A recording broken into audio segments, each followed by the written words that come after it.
I have been meaning to speak with you. I still can't believe we escaped the Ashwinders. You may not realize it, but you are the talk of the school since you saved me that day. I wonder how everyone knows about it. I told my mother in the hope that she would be more forgiving of what I have been up to if it came from me.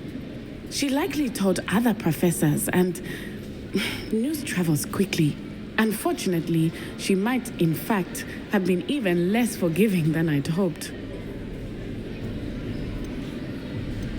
If she knew more about what you've done, I suspect she'd be proud. If she knew any more about what I've done, she would never let me out of her sight again. I'm sorry. Has Officer Singer done anything with the evidence we provided? She has not. Harlow is as strong as ever. Someone needs to stop him, whether it is us or Officer Singer.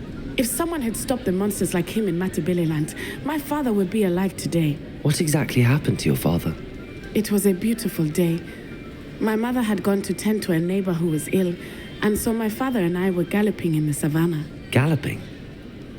Your father was also an animagus, I take it? He could become the most majestic giraffe, and he would carry me on his back, my arms around his neck.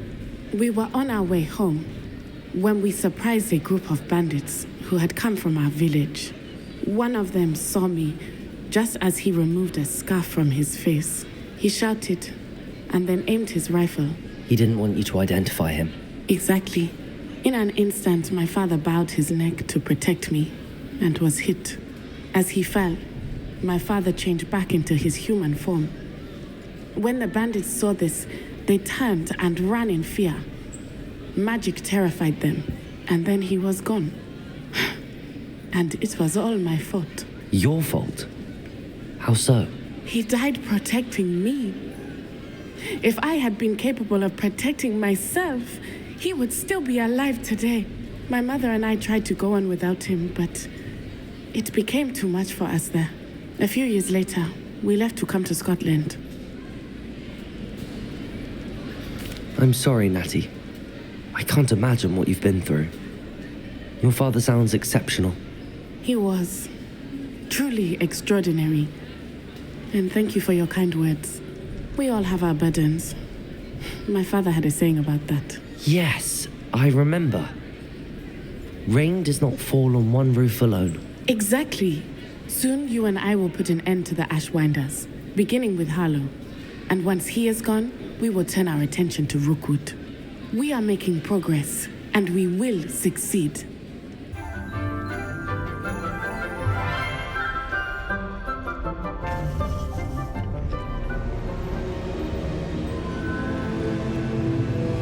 Welcome back.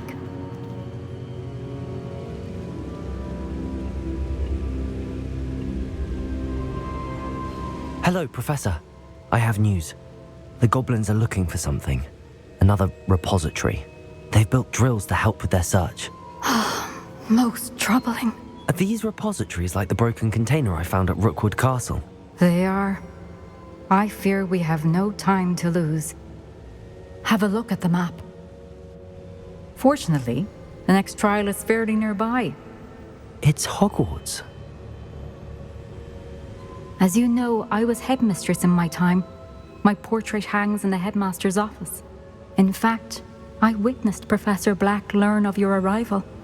And I'll confess that I wondered about you. Wait, is the next trial in the headmaster's office? It is. I had hoped that when the time came, the occupant of that office would be of help to us. Unfortunately, this headmaster seems wildly unconcerned with anything but himself. You'll need to access the office while he's away. I understand. Very well. I'll find some way to get in. Good. I shall meet you in my portrait there. Until then.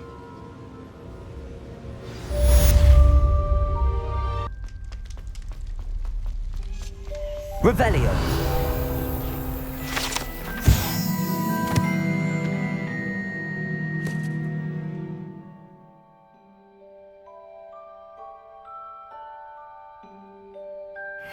Professor Fig, the Keepers have shown me where the next trial is. Has something changed? Lodgok and I have learned that the goblins are searching for another repository, like the one we saw at Rookwood Castle. And I discovered that they're building massive drills to help in their search. Professor Fitzgerald seemed very concerned. I see. Ranrock clearly knows even more than we suspected. And sir, there's something else. Lodgok knew Miriam. He knew Miriam? They encountered each other at Rookwood Castle. She was doing research. That's where she found the container with the portkey. He liked her so much that he let her leave with it, despite orders from Ranrock. I don't know what to say. She could win over almost anyone. I want to hear more of this. And, in fact, I'd like to speak with Lodgok directly. But we've no time now. Where is the next trial? Believe it or not, it's in the headmaster's office. Incredible. Very well. You'll need the password to get past the stone gargoyle. The headmaster's house elf will know it. I don't know the headmaster's house elf. Will he even speak to me? I imagine he's loyal to the headmaster. He is. So you'll need a disguise. I have just the thing. A polyjuice potion. You'll look and sound like Professor Black. Wait, doesn't polyjuice potion require a bit of the person you want to change into? And take ages to brew? It does. So how do you already have polyjuice potion to change into Professor Black? One never knows when such a thing may come in handy. Let's just say I felt the need to be prepared for anything after my fruitless trip to the ministry on his behalf. Now, time is of the essence. Drink up and I shall explain more.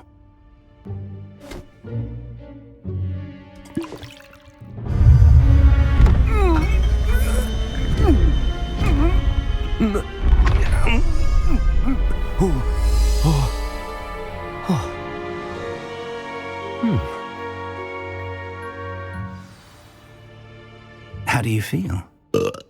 Incredible. I won't forget that taste anytime soon. How do I sound? Convincing. I've taken the liberty of transfiguring your robes. As we discussed, you'll need the password from Scrope, who could be anywhere in the castle. You might look for Professor Kagawa. She's taken to badgering the poor elf about Quidditch in the hopes that he can convince Black to change his mind. Thus far, unsuccessfully. I see. But what if Professor Black sees me? Leave him to me. I shall tell him where to meet a liaison from the ministry in Hogsmeade. That should give you plenty of time. Thank you, Professor.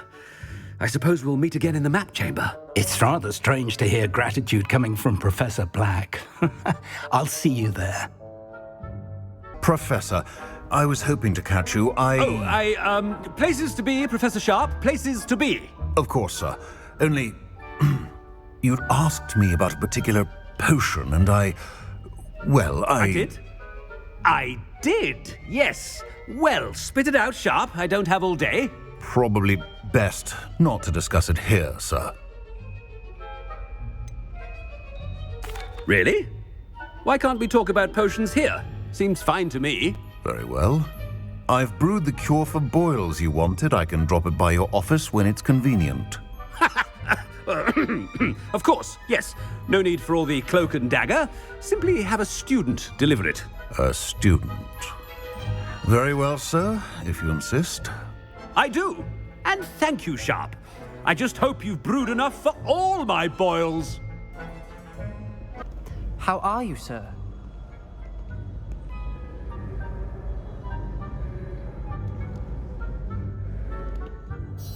Mr. Gaunt, where do you think you're going? I beg your pardon, sir. I'm simply on my way outside. Taking the day off, eh? Typical student, wasting the hours away. I have to write 20 inches on Dittany and its uses. Was heading to the greenhouse. Ah, yes. Mixed with bubo tuber pus makes a fine mustache paste. Yes, mustache paste. I find. Are you feeling all right, sir? You don't seem yourself. I assure you I am quite healthy, Gaunt. If I need a medical diagnosis, I shall head to St. Mungo's. Professor, a word? Professor Black, again, it is not too late to reconsider your decision regarding Quidditch. We could still have trials and a somewhat shortened season. It would be better than none at all. But the injury, Madam Kagawa. Professor, more than one student has taken a bludger to the head on our pitch. I dare say it knocked some sense into them. And they're fine now. The fact that it happened to be a pureblood, well, that's no reason to... What nonsense! That you would trivialize the health of a student over a silly game. A silly game? You are quite impossible sometimes. Sir, I've a good mind to write to the Department of Magical Games and Sports at the Ministry about you. Good idea. I can even provide the parchment should you need it. Now, where is my elf? Parchment? Very well, I will, and with pleasure. And I spotted Scrope in the Great Hall. Seems to be avoiding me. I wonder why. Good day, Madam Kagawa. Miss Broom, a word. Oh, Professor, this is an interesting surprise. It's Bloom, by the way. Remind me of your area of affinity, Broom. OWLs are swift approaching. Charms, sir. Non-verbal spells. Might work on one that makes me disappear. Well, keep at it, Broom. And before you know it, you'll be as invisible as that new fifth year seems to be. They're not invisible, sir. I've seen them near the library. In fact, they help me with my, heavy books. Speaking of invisible, where's my blasted house elf? Something seems a little off with the headmaster.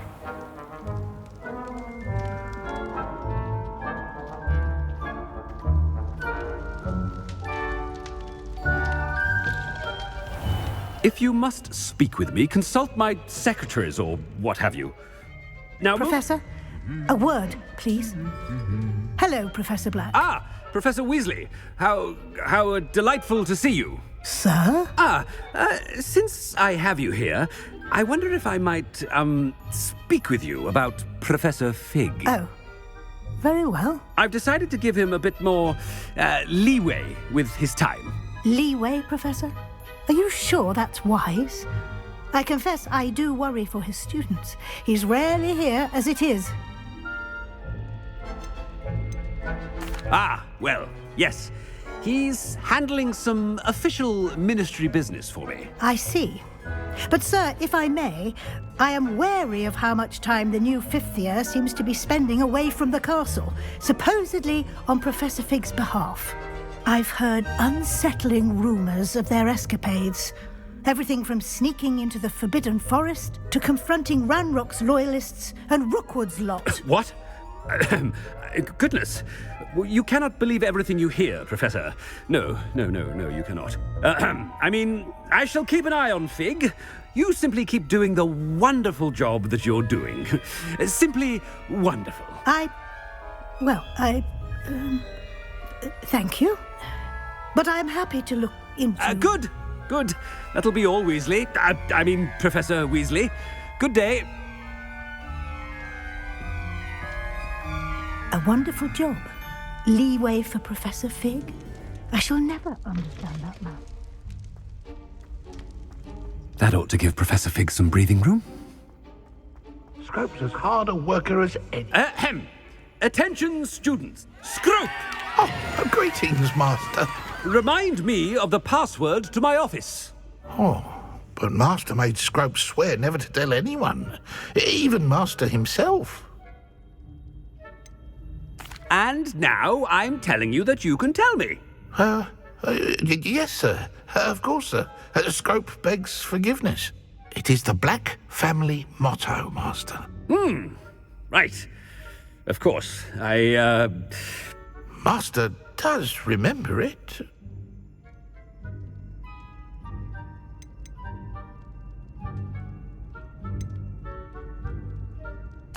Of course I remember. It's the Black family reigns. Is Master giving Scrope a test? But certainly I remember. It's still stronger together, no? Master has made Scrope laugh. It's purebloods forever, isn't it? Close, Master. Scrope thinks Master is indeed testing Scrope. It is always pure. Obviously. And, of course, as Master knows, in French. Yes, of course. I order you to pronounce it for me. Oh, but Master knows that Scrope's French is most pitiful. Very well. Toujours pur. Ha! Thank you. Never speak of this conversation with me or anyone else. Of course, sir. Scrope shall try his best to keep out of Master's way.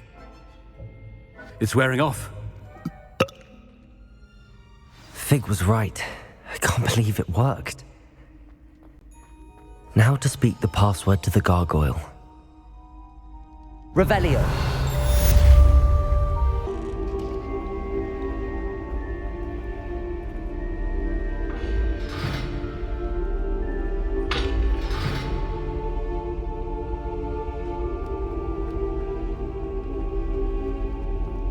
The gargoyle. That's where I need to speak the password.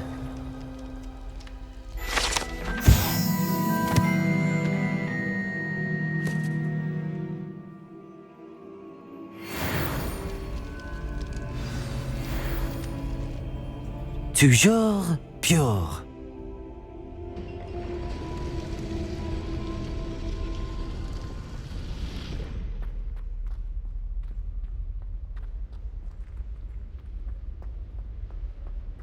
I wonder if all the elite wizarding families have a motto.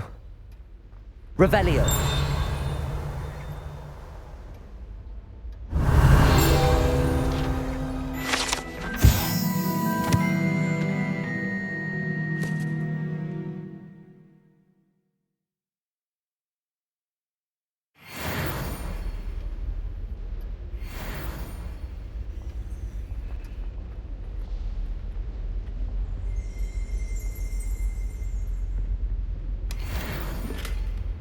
Aloha Mora.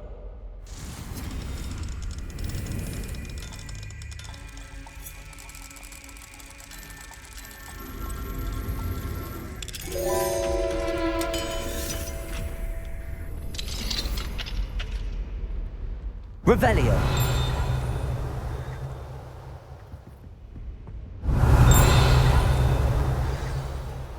It's good to see you. All thanks to Professor Fig's quick thinking. Now what? Approach the pedestal in the antechamber and read the book that appears. I suspect there will be more to this than reading a book. Your suspicions are correct. We shall speak when you are finished. Has this been under the headmaster's nose all this time?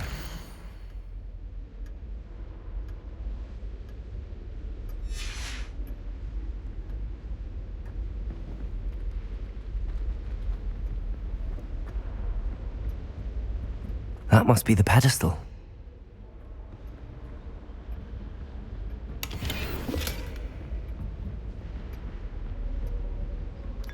Revelio.